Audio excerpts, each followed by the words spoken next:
Salut tout le monde, j'espère que vous allez bien. On se retrouve aujourd'hui pour un tuto maquillage. Vous avez été nombreux à vouloir voir plus de tuto maquillage de ma part. Et avec l'approche de la fin de l'été, j'ai voulu encore faire un maquillage dans le thème de l'été. Et j'ai voulu aussi utiliser ma palette Sleek que j'adore. Vous voyez pas trop bien en fait, comme ça. Comme ça. Et j'espère que c'est réussi, que ça vous plaît et c'est parti pour le tuto. J'ai déjà maquillé mes sourcils et on commence tout de suite le tuto avec le teint. Faire quelque chose de nouveau aujourd'hui.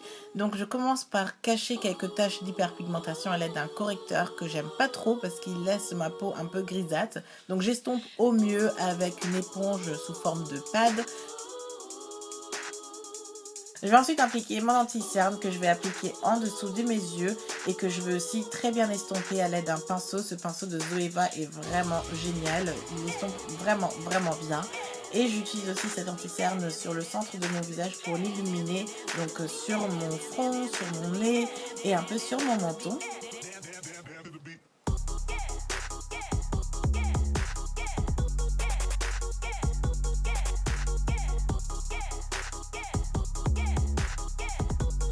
Vient ensuite la nouveauté du maquillage, donc je vais utiliser la technique du baking aujourd'hui qui consiste à fixer son anti-cerne avec une poudre mais en appliquant en grande quantité et cette technique sert tout simplement à faire vraiment pénétrer la poudre dans l'anti-cerne qu'on vient d'appliquer car elle a une texture crémeuse et en fait en le fixant ainsi ça va le faire tenir encore plus longtemps et ça va faire en fait ressortir le maquillage un peu mieux.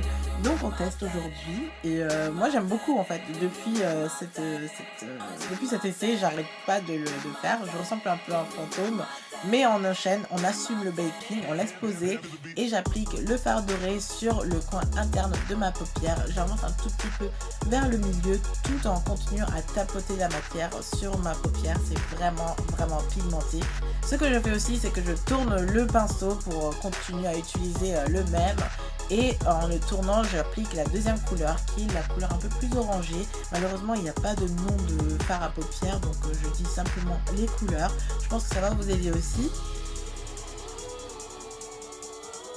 Tout en continuant à tapotant la matière sur ma paupière, j'applique une troisième couleur avec un pinceau un peu plus fluffy vers le coin externe de mon œil. Et c'est la couleur avant le rouge terracotta.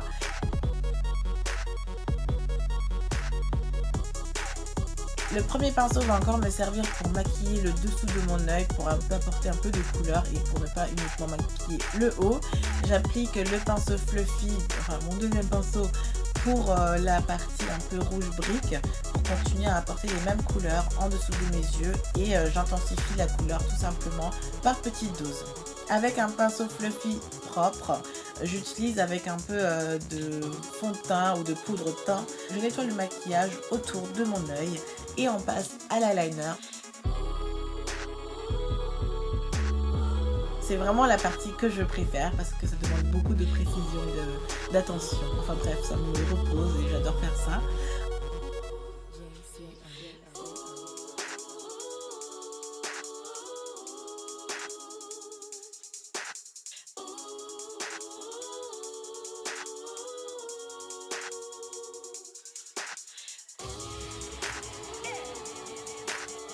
On enchaîne avec les faux cils. J'applique les faux cils de Tania Burr que j'adore vraiment beaucoup. Ça change de mes faux cils Kiko.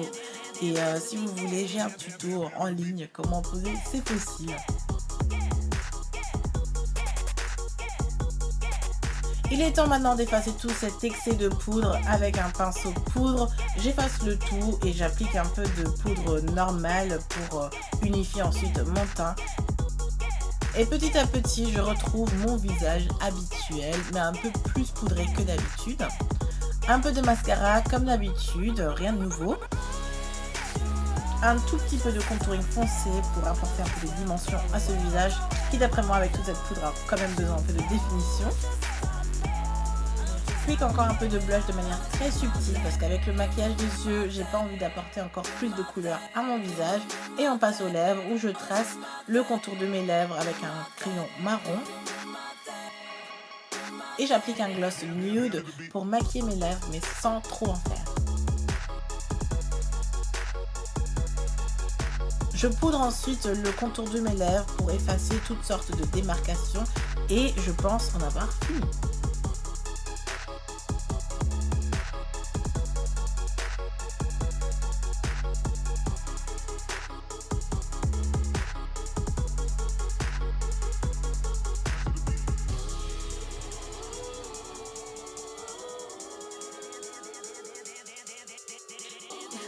Et voilà, rien de très compliqué. J'espère vraiment que ça a pu vous plaire et que vous voudrez le refaire et que ça a pu vous aider. Moi, je vous fais plein de bisous et je vous dis à très vite. Bye.